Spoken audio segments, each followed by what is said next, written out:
थोडासाही gas न पेटवता आज आपण ही एकदम क्रीमी आणि स्मूथ मलाई कुल्फीची रेसिपी बघणार आहोत।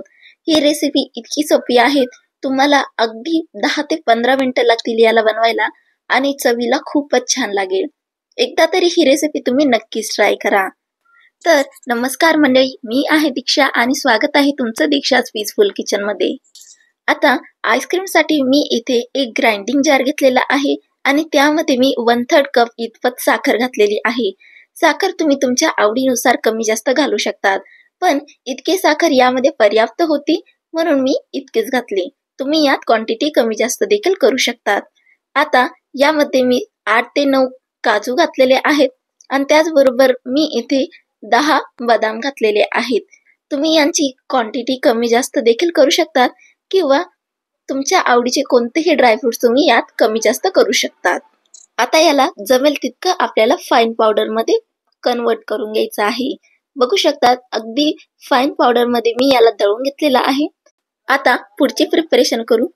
तर येथे मी 250 ml इतपत अमूलचा फ्रेश क्रीम घेतलेला आहे टेट्रा पॅक। याच्यामुळे आपली जी आईस्क्रीम आहे ती खूपच जास्त क्रीमी आणि स्मूथ बनेल, म्हणजेच त्यामध्ये अजिबातच आईस क्रिस्टल येणार नाही। ज्यावेळेस तुम्ही या प्रकारच्या क्रीम वापराल त्यावेळेस ती अगदी चिल्ड अशी क्रीम आपल्याला वापरायची आहे। याला मी 7 ते 8 तासासाठी फ्रीज मध्ये ठेवलेलं होतं। आता याला आपण बाहेर काढू आणि चांगल्या प्रकारे याला शेक करूयात, कारण की क्रीम मस्त एकजीव देखील झालेली पाहिजे। आता याला आपण पूर्ण टेट्रा पॅक एका बाउल मध्ये काढून घेऊयात। मी इथे पूर्ण एक टेट्रा पॅकचा वापर करत आहे। यामध्ये सफिशियंट अमाउंट मध्ये आईस्क्रीम बनवण्यात जाते। बाजारात मिळणाऱ्या आईस्क्रीम मध्ये पाम ऑइल, व्हेजिटेबल ऑइल या प्रकारचे ऑइल मिक्स असतात, अडल्ट्रेशन असतं आणि आपल्या घरातील लहान मुलं जर ती खात असेल तर आपल्याला खूपच वाईट वाटू शकतं। पण त्यांना आईस्क्रीम पण द्यायची आणि हेल्दी पण द्यायची, तर ही रेसिपी नक्कीच ट्राय करा। आता इथे मी सर्व 250 ml चा टेट्रा पॅक खाली केलेला आहे। आता याला मी इथे बीटरने बीट करणार आहे। स्टार्टिंगला मी याला 5 ते 7 मिनिटांसाठी बीट करणार आहे, जेणेकरून आपली जे क्रीम आहे ती हलकीशी लाईट आणि एअरी होईल। बघू शकतात तुम्ही ही मस्त थिक झालेली आहे। आता आपण जो प्रीमिक्स केलेला होता साखर आणि ड्रायफ्रुट्सचा तो यामध्ये थोडासा घालून घेऊयात। मी इथे 2 पोर्शन मध्ये घालत आहे। इथे मी आधी अर्धा पोर्शन घातलेला आहे आणि अर्धा मी नंतर घालेल। आता याला परत आपण 5 ते 7 मिनिटांसाठी बीट करून घेऊयात।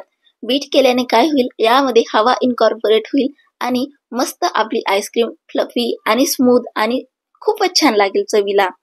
आता हा दुसरा बॅच देखील मी यामध्ये ऍड करून देईल आणि परत आपल्याला तीच प्रोसेस फॉलो करायची आहे। परत आपल्याला याला 5 ते 7 मिनिटांसाठी बीट करायचं आहे। एकूण आपल्याला हार्डली जास्तीत जास्त 20 मिनिटाचा याला टाइम लागू शकतो। आता याला फ्लेवर देण्यासाठी मी यामध्ये अर्धा चमचा इतपत इलायची पावडर घालत आहे। तुम्हाला जर दुसऱ्या फ्लेवरची बनवायची असेल तर तुम्ही दुसरा तुमच्या आवडीचा कोणताही फ्लेवर इथे घालू शकतात। आता आपण याला 2-3 मिनिटांसाठी अजून बीट करून घेऊयात, जेणेकरून यातले जे इंग्रेडियंट आहेत ते सर्व एकत्रित होतील आणि फ्लेवर देखील याचा एनहान्स होईल। याला 2-3 मिनिटं बीट केल्यानंतर मी याला आता एका काचेच्या बाउल मध्ये काढून घेणार आहे। ज्यामध्ये आपण आईस्क्रीम सेट करणार आहोत त्याचा आपण इथे वापर करू शकतात।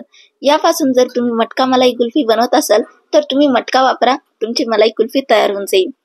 थोडक्यात सांगायचं एवढंच, मटका कुल्फी ही मी या अशा बाउल मध्ये बनत आहे, कारण की माझ्याकडे मटका नव्हता अवेलेबल, त्यामुळे तुम्ही जर तुमच्याकडे तसे कुल्हडवाले मटके जर असतील तर त्याचा वापर देखील येथे करू शकतात। आता यावरती मी थोडीशी टुटी फ्रुटी स्प्रिंकल करत आहे। हे फक्त डेकोरेशन पर्पज साठी आहे आणि एक बाईट देखील येतो आपल्या आईस्क्रीम मध्ये, त्या पर्पज साठी आहे। या ठिकाणी तुम्ही काजू बदाम किंवा पिस्त्याचे काप देखील येथे घालू शकतात।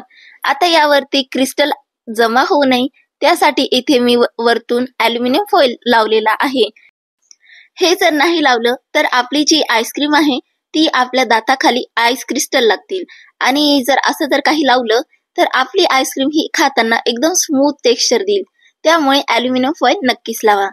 या ठिकाणी तुम्ही क्लिंग रॅपचा वापर देखील करू शकतात। आता याला 7 ते 8 तासासाठी आपण फ्रीज मध्ये ठेवूयात, म्हणजे रेफ्रिजरेटर मध्ये। इथे 7 ते 8 तास झालेले आहेत। मी तुम्हाला हे ॲल्युमिनियम फॉइल काढून दाखवते। बघू शकतात आपली आईस्क्रीम किती सुंदर दिसत आहे आणि सुरेख दिसत आहे आणि इतकी क्रीमी बनलेली आहे ना की विचारूच नका। हे मी लगेच काढल्याबरोबर यावरती आईस्क्रीम स्कूपर चालवत आहे, त्यामुळे हे काढायला थोडंसं अवघड जात आहे. तुम्ही काय करा, याला 5 मिनिटासाठी असं साईडला ठेवून द्या.